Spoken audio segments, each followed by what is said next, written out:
welcome to The War from Boise, Idaho. This is your host, Adam Graham. If you have a comment, send it to me, box 13 at greatdetectives.net.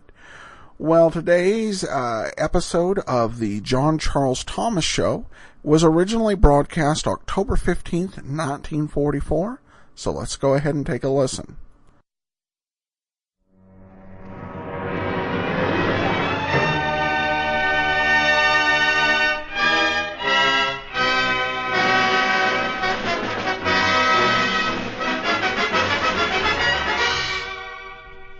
To you, Americans, and your allies, Armed Forces Radio brings you a special rebroadcast with Victor Young and the orchestra, the Ken Darby Singers, John Nesbitt, and America's beloved baritone, John Charles Thomas.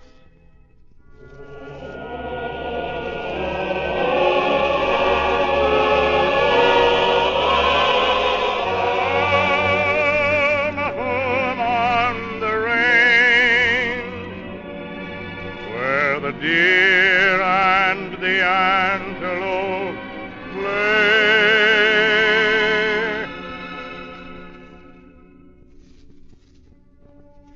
Hello, dear friends. This is John Charles Thomas. Well, here we are again with another half hour of song, story, and music for you men and women in the armed forces of the United Nations.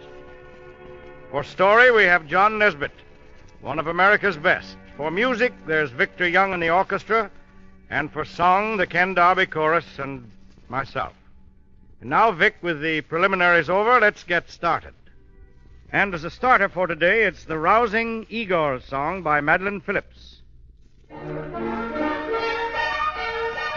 Clickety-clack, my horse's feet, waking the shadowy vacant street, that the wind is wrapped in shrouds of sleet as I ride. My horse's breath is an icy veil, what care I for snow and hail?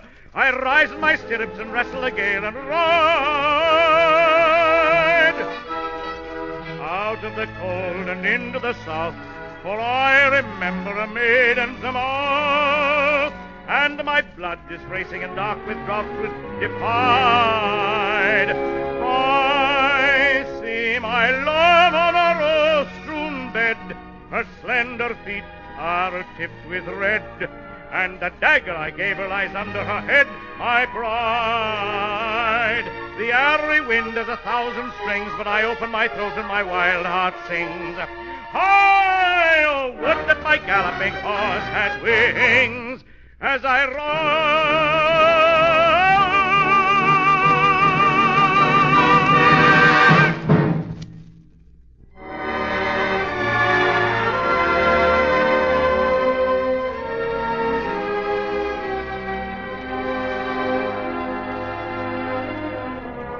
If it were possible to take a poll among music lovers to determine the greatest musician of all time, I think the title would go almost unanimously to Johann Sebastian Bach. Victor Young plays his beautiful air for the G string now.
The operetta, The Bohemian Girl, is practically 100 years old today.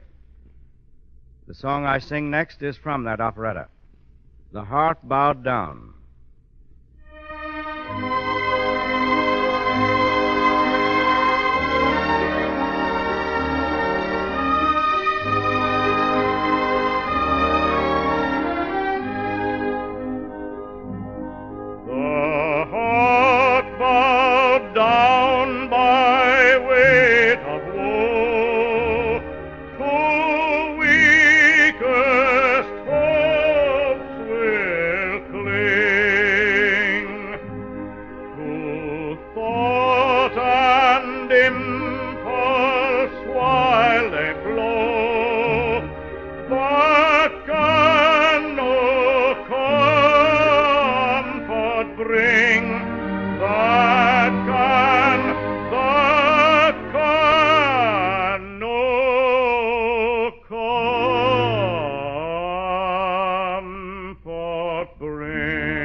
Here's a traditional old song coming up now, as American as apple pie. It's called Sourwood Mountain.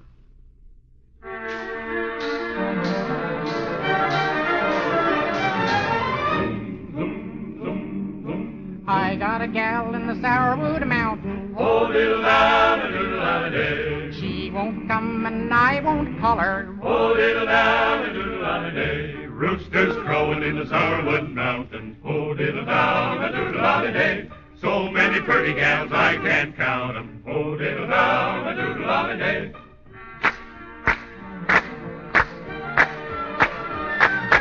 Big dogs bark and the little ones bite. Oh, diddle-da-da-doodle-da-da-day. Big girls court and the little ones fight. Oh, diddle-da-da-doodle-da-da-day. My true love lives up in Letcher. Oh, diddle-da-da-doodle-da-da-day. She won't come and I won't fetch her. Oh, diddle-da-da-doodle-da-da-day. My true love, my true love, my true love, my true love.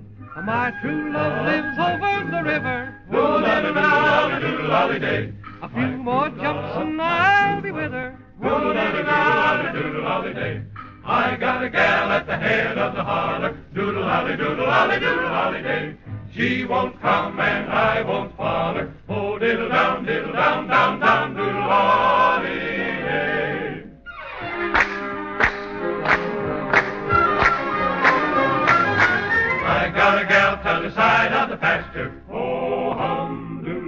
holiday. She won't come and I won't ask her. Oh, doodle holiday. I just wrote her a lovesick letter. Oh, hum, holiday. If she wants to read her, she will have to come and get her. Oh, doodle holiday. Old man, I want your daughter.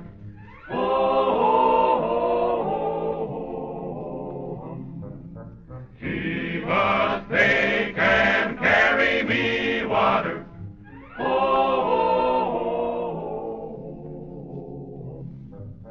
Old man, I want your daughter. Oh, diddle down, diddle doodle holiday.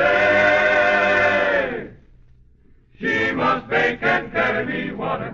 Oh, diddle hi, diddle hey, diddle doodle holiday.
And as our friend of the passing parade has just returned from a story hunting search in the country, we'll have some of the results right now.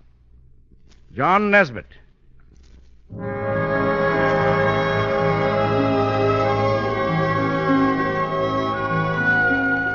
3 weeks ago, driving back home from a big, barren, ultra-modern military camp where I'd been doing some work, I stopped on Highway 101 by a sign that I've been passing for years. 1 mile, it says, to Old Town. Now, they have told me that Old Town is one of the beautiful villages of America. And so, while the garage was fixing a flat and putting on the spare, I walked down the road to Old Town. And that mile of winding dirt road carried me back for 30 years, clear back to childhood. For Old Town is a village that time has passed by since about 1905. And there stands the steeple church today, dazzling white with new paint, and the lazy river choked with willows lies out there a stone's throw across the barley fields. And the old general store is set high up above Main Street so that you can back your wagon up to the porch before it. And the wooden schoolhouse has its granite cornerstone that's proudly labeled, built by public subscription 1893. Strolling slowly along the wooden walks, and going around the sycamores that grew right up through the boards, and watching some kids in faded blue overalls playing wanna-cat down the street. I must confess that I suddenly landed in one of those moods that are as sentimental as an Irving Berlin waltz. And I began thinking, why can't we all go back home again to you, Old Town? Whether we called you Old Town or Riverdale or Junctionville or Pleasant Valley or Parsons Corners.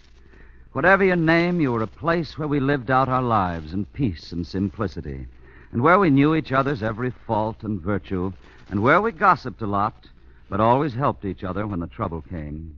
You, Old Town, are the dim, lost place where I carried Mary Jones' books to school along these wooden walks, and hooked catfish out of the quiet pool above the dam.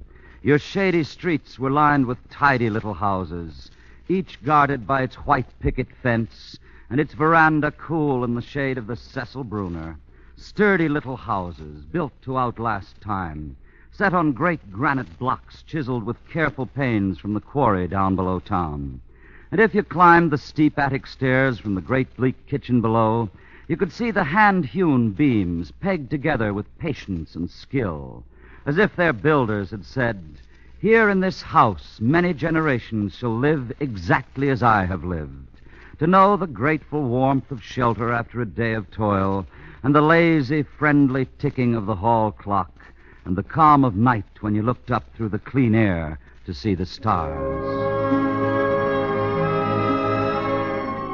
Can we never go back home again to you, Old Town, and leave today with its flaming wars and roar of noise and crash of giant machines? Must the clean smell of clover be drowned in the fumes of gasoline, and the quiet stars lost in a cloud of smoke?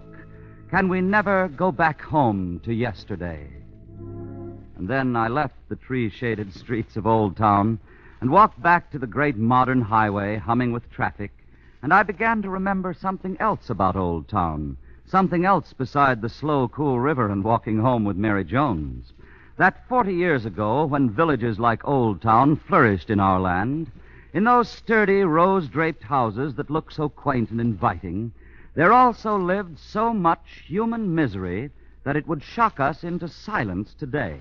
That one person in every 30, for example, died of typhoid caused by polluted water systems or no water system at all, and that every winter 105,000 old folk died from pneumonia in those damp and badly heated rooms, and that tuberculosis raged unchecked in the sunless houses, and that women bore their children in unspeakable agony or lost them while the doctor without telephone was being brought by a boy on a farm horse over the dark and muddy fields, and that ignorance killed helpless millions because no public library stood with open doors on Main Street, and no radio sent new calls to learning crackling through the sky, that the poor were paupers and we expected them to be grateful just to be kept alive, that a hired girl in 1905 got $8 a month and a room in the attic, and that men's wives turned from pretty girls of 17 into bent-bodied, exhausted middle age at 35, eyes dimmed from sewing by the kerosene lamp, and aching backs from doggedly pounding dirty clothing at sinks in the cellar, and the skin of their hands and faces hard and seamed as old parchment from the blaze of heat from the coal range in that pine-floored kitchen. Yet there was beauty in Old Town, and there was kindliness there, and patient and peaceful sunny afternoons, but there was never the leisure to enjoy them, for it was also a trap that held us in the grip of hard, relentless labor from dawn to dark. More changes yet are ahead of us all, more things done by the machine, and more hours of freedom to study and grow and search for happiness in Newtown, where our children will live their lives tomorrow. A Newtown, glistening and modern, ablaze with light, still needs to grow gracefully old, we'll admit. We've got to handle these fine, shining automobiles that have turned Main Street into a parking lot, and we've got to find ways to let the elm trees grow tall and mighty along the walks again. But we can't go home again, not you and I. No pathway leads back to yesterday, and the gate is locked, and we lost the keys the day we entered this century of change. And it's goodbye, Old Town, and Mary Jones and the dusty roads, and the hired girl hanging out the clothes to dry, for the sign points forward, and we would never really go back to you again, Old Town, even if we could find the lost way.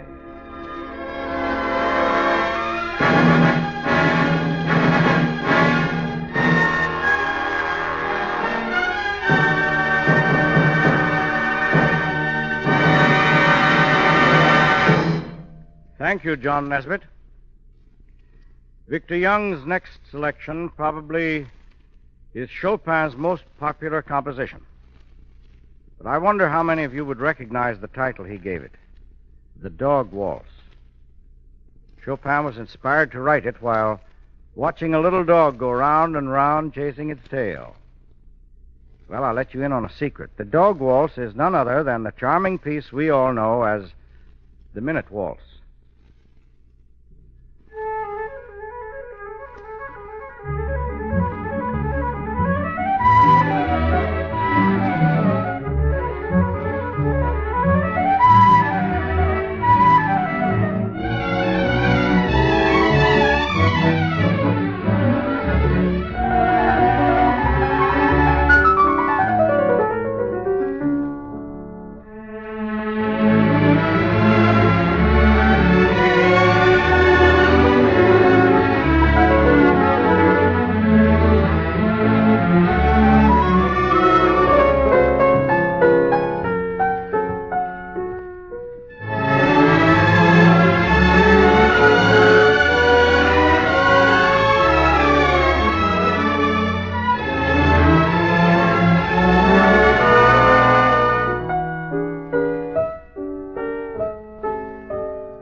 That fine ballad from the Reginald de Koven operetta, Robin Hood, Brown October Ale.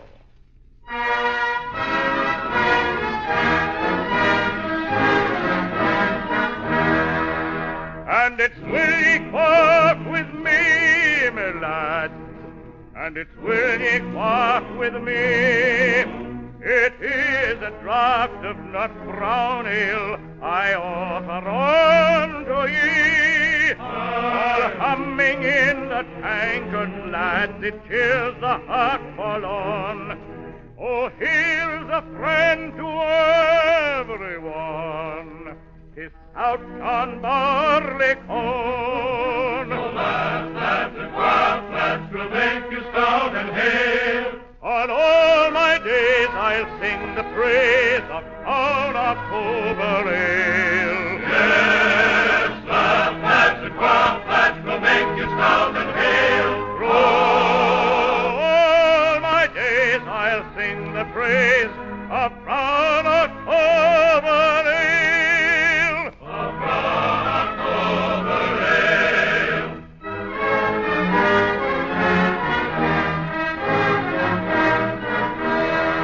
And it's will ye love me true, my lads, and it's will ye love me true. If not, I'll drink one flagon more, and so farewell to you. If Jean or Moll or Nan or Doll should make your heart to mourn, fill up the pail with nut brown ale and toast on Barleycorn. So lads, and quaff, lads, will make you stout and hale. Through all my days I'll sing the praise of Brown October Ale. Yes, lads, and quaff, lads, will make you stout and hale. Through all my days I'll sing the praise of Brown October Ale. Of Brown October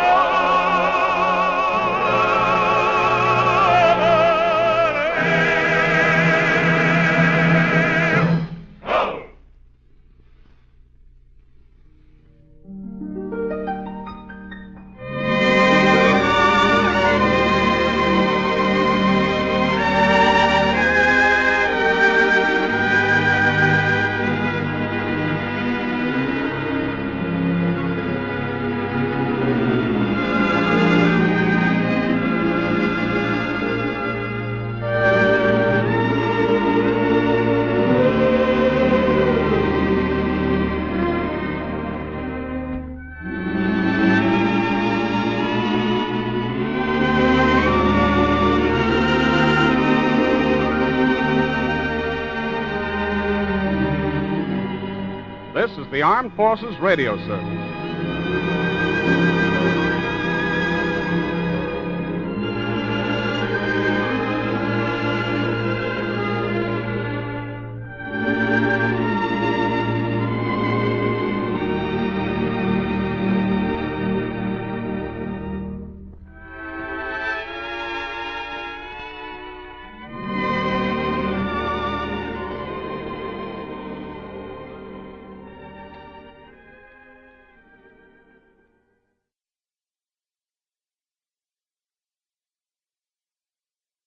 Welcome back.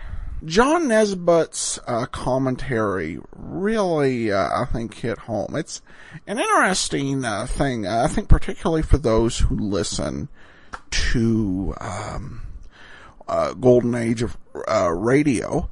The idea that's often associated with that is nostalgia.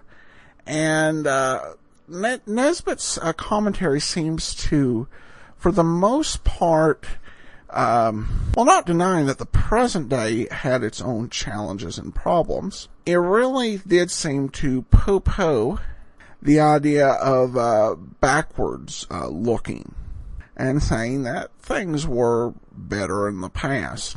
And in 1944, he's saying, yeah, there's some things you're not really taking into consideration about the way it was in Old Town. And in some ways, this commentary defines a lot of what would be the thought in the post-war era.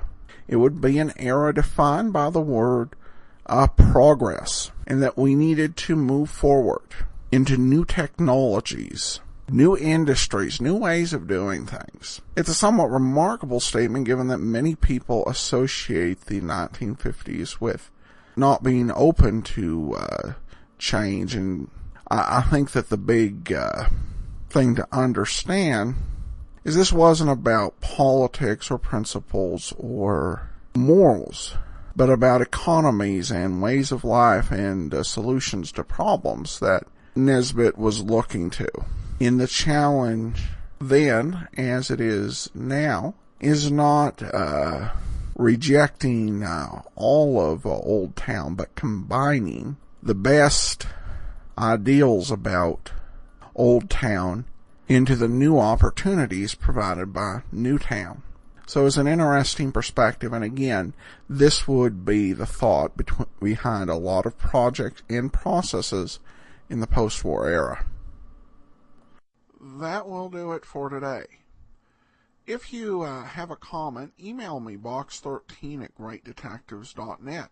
I welcome your story or that of loved ones who served during World War II. Ken Curlin provides our opening theme music, kencurlin.com. I am your host, Adam Graham. This series is provided as a service of the Great Detectives of Old Time Radio, greatdetectives.net.